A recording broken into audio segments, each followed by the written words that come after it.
आज का हमारा टॉपिक है एक्सटर्नल अनकंट्रोलेबल मार्केटिंग एनवायरनमेंट, यानी कि बाह्य या अनियंत्रण योग्य विपणन वातावरण और उसके घटक। अब जैसे कि हम पहले से ही ये जानते हैं कि दो तरह से हम इसको डिवाइड कर सकते हैं। पहला होता है व्यष्टि या प्रत्यक्ष कार्यवाही कार्य वातावरण, और दूसरा हम ले सकते हैं समष्टि या अप्रत्यक्ष कार्यवाही साधारण वातावरण। तो व्यष्टि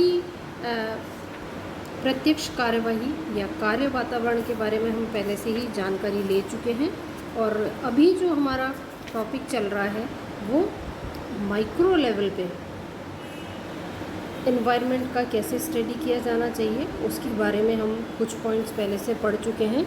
जैसे कि पहला पॉइंट हमने देखा था demographic environment and it's components. Second हमारा था socio cultural environment and it's components. आज जो तीसरा हम इसमें पार्ट लेते हैं वह है economic environment and it's components. अब इकोनॉमिक एनवायरनमेंट से तात्पर्य उन समस्त एक्सटर्नल पावर से है जो किसी व्यावसायिक संस्था की कार्य प्रणाली और उसकी सक्सेस को इकोनॉमिक रूप से, आर्थिक रूप से प्रभावित करती है। और ऐसे वातावरण के कुछ जो कंपोनेंट्स हैं उसकी स्टडी आज हम करेंगे। तो सबसे पहला इसमें हम लेते हैं देश की आर्थिक प्रणाली, यानी कि कौन सी आर्थिक प्रणाली उस देश में विद्यमान है, जैसे कि पूंजीवादी, साम्यवादी, समाजवादी या मिक्स्ड इकोनॉमी भी इसमें हो सकती है। सेकंड हम देखते हैं इकोनॉमिक साइकिल्स। बिजनेस साइकिल है, इकोनॉमिक साइकिल देश में कैसा चल रहा है, उसकी दशा कैसी है। फॉर एग्ज़ाम्पल मंदी है, तेजी है, समृद्धि है, अवसाद है या वापस से उत्थान की स्थिति है, इसको यहाँ पर देखना बहुत ही इम्पॉर्टेंट है। थर्ड पॉइंट हम लेते हैं इसमें कंडीशन ऑफ डेवलपमेंट, कि डेवलपमेंट कौन से स्टेज पे चल रहा है, अर्थात विकासशील है, अविकसित है या विकसित अर्थव्यवस्था है, उसी पर मार्केटिंग एनवायरनमेंट डिपेंड करता है। फोर्थ आता है हमारा स्ट्रक्चर ऑफ डेवलपमेंट। इसका तात्पर्य है कि विकास की गति कैसी चल रही है, यह भी देखना ज़रूरी है। क्यों ज़रूरी है? क्योंकि कृषि है या पूंजीगत माल उद्योग, उपभोक्ता माल उद्योग, आधारभूत संरचना, सेवा क्षेत्र, एक्सपोर्ट इंपोर्ट के डेवलपमेंट की क्या स्थिति है, यह भी देखना यहाँ पर ज़रूरी है। नेक्स्ट देखते हैं हम टैक्स स्ट्रक्चर या कर ढांचा।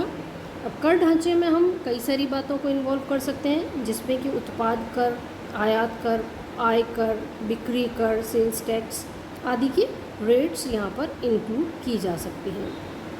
सोर्सेज ऑफ एनर्जी अर्थात कोयला, इलेक्ट्रिसिटी, पेट्रोल, डीजल या और भी कोई ऐसे ऊर्जा के उपलब्ध स्रोत जो कि गैर परंपरागत हैं, उनके भंडार, उनको भी इसमें हम शामिल कर सकते हैं। साथ ही साथ आता है ह्यूमन रिसोर्स डेवलपमेंट। इसका तात्पर्य कि शिक्षित और प्रशिक्षित टेक्निकल या मैनेजरियल कैपेसिटी वाले पर्सन्स कितने अवेलेबल हैं, उसको भी यहाँ पर देखना ज़रूरी है। Eighth point is economic and labour policies. आर्थिक एवं श्रम नीतियाँ भी यहाँ पर ज़रूरी है देखना, क्योंकि औद्योगिक संबंधों की स्थिति इन्हीं के द्वारा पता लगाई जा सकती है। इन्फ्लेशन रेट कैसी चल रही है कंट्री में, क्या बहुत हाई है या लो है। और इनकम ऑफ पब्लिक को एक्सटर्नल मार्केटिंग एनवायरनमेंट में हम इसलिए इन्वॉल्व करते हैं क्योंकि जनता की आय कितनी है, उस आय पर ही डिपेंड करेगा कि जनता की क्रय शक्ति कितनी है, और साथ ही साथ स्वैच्छिक खर्च हेतु उपलब्ध राशि कितनी अवेलेबल हो सकती है। तो ये सारे पॉइंट्स हमारे आर्थिक वातावरण और इसके घटक से संबंधित थे। नेक्स्ट जो फोर्थ कंपोनेंट आता है इम्पॉर्टेंट एक्सटर्नल मार्केटिंग एनवायरनमेंट में, और जो मैक्रो लेवल पे हम पढ़ रहे हैं, that is natural environment and it's components, यानी कि प्राकृतिक वातावरण और उसके घटक कौन से हो सकते हैं। तो प्राकृतिक वातावरण से अगर हम तात्पर्य लें तो उन प्राकृतिक घटकों एवं शक्तियों से ले सकते हैं जो किसी संस्था के लिए आवश्यक प्राकृतिक संसाधनों की आपूर्ति को प्रभावित करती है, या उस संस्था के जो वर्किंग कल्चर है, कार्यकलाप है, उसको इफ़ेक्ट कर सकती है। प्राकृतिक वातावरण के कुछ इम्पॉर्टेंट जो घटक हैं या कंपोनेंट्स हैं वो कौन कौन से हो सकते हैं? तो 5 तरह से हम लेते हैं। पहला इसमें लेते हैं प्राकृतिक संसाधनों की उपलब्धता एवं स्थिति, availability of natural resources and their position.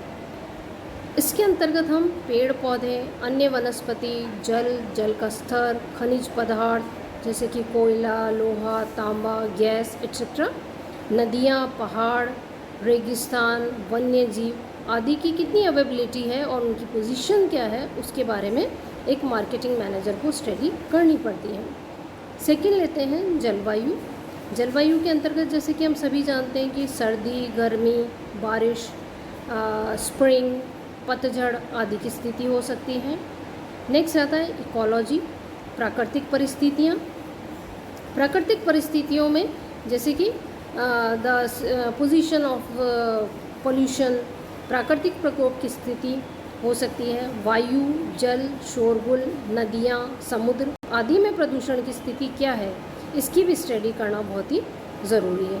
साथ ही साथ अगर हम और भी लें तो like we can take the example of तूफ़ान आ रहा है, बाढ़ है, भूकंप है, लावा है, इनकी स्थिति उस पर्टिकुलर एरिया में कैसी है, वो प्राकृतिक वातावरण का फैक्टर हो सकता है। नेक्स्ट आता है प्रकृतिवाद यानी एनवायरमेंटलिज्म, उसका डेवलपमेंट कंट्री में कैसा है, प्राकृतिक वातावरण के संरक्षण के प्रति अवेयरनेस कितनी है, उसकी सिचुएशन कैसी है, वह भी एक तरह से प्रोडक्ट या सर्विसेज को इफ़ेक्ट कर सकता है। और लास्ट में हम इसके लेते हैं government policies, rules and regulations. अब प्राकृतिक संसाधनों के संरक्षण के लिए राज्य की नीतियाँ क्या बनाई गई हैं, कानून क्या है, नियम क्या है। तो आज जैसे हम देखते हैं कि विश्व के अनेक देशों में जो नेचुरल एनवायरनमेंट है उसमें इम्बैलेंस क्रिएट हो गया है। तो प्राकृतिक साधनों का विनाश भी हो रहा है, रासायनिक पदार्थ प्राकृतिक साधनों का स्थान ले रहे हैं और उसके बहुत ही दुष्परिणाम सामने आ रहे हैं। जैसे कि हम देखते हैं कि जल और वायु प्रदूषण बहुत ज़्यादा विकट उसकी समस्या सामने आ गई है। साथ ही साथ रासायनिक पदार्थ के उपयोग से या उनके अप्रत्यक्ष प्रभाव से लोगों के बॉडी पर भी कोई ना कोई इफ़ेक्ट्स पड़ने लगे हैं और वो इफ़ेक्ट्स दुष्परिणाम के रूप में सामने आते हैं। इसी तरह से कई तरह की डिजीज़ेज़ इंक्रीज़ हो रही हैं। तो मार्केटिंग मैनेजर्स के सामने बहुत बड़ा चैलेंज एक खड़ा हो गया है कि वह अपने प्रोडक्ट को किस तरह से मार्केट में लॉन्च करे जिससे कि हर एक तरह के एनवायरनमेंट का पॉजिटिव इफ़ेक्ट उनके प्रोडक्ट पर पड़े। तो ऐसे में किसी भी देश के नियम और नीतियाँ व्यवसाय को ऐसी वस्तुओं के निर्माण की छूट नहीं दे सकते जिसमें संपूर्ण वायुमंडल ही दूषित हो जाए। दूसरी ओर प्रबंधकों का स्वयं का भी यह रिस्पॉन्सिबिलिटी होती है कि अपने भौगोलिक वातावरण की सुरक्षा करें। इस प्रकार व्यवसाय के भौगोलिक वातावरण घटक प्रत्येक व्यवसाय एवं उनके विपणन कार्यक्रमों को हमेशा इफ़ेक्ट करते हैं। तो जो मैनेजर हैं उनको प्रत्येक निर्णय में इनको ध्यान में रखना ही पड़ता है। तो ये टॉपिक हमारा रिलेटेड था natural environment and it's component से रिलेटेड। नेक्स्ट आता है हमारा टेक्नोलॉजिकल एनवायरनमेंट, जिसको कि हम नेक्स्ट लेक्चर में कंप्लीट करेंगे।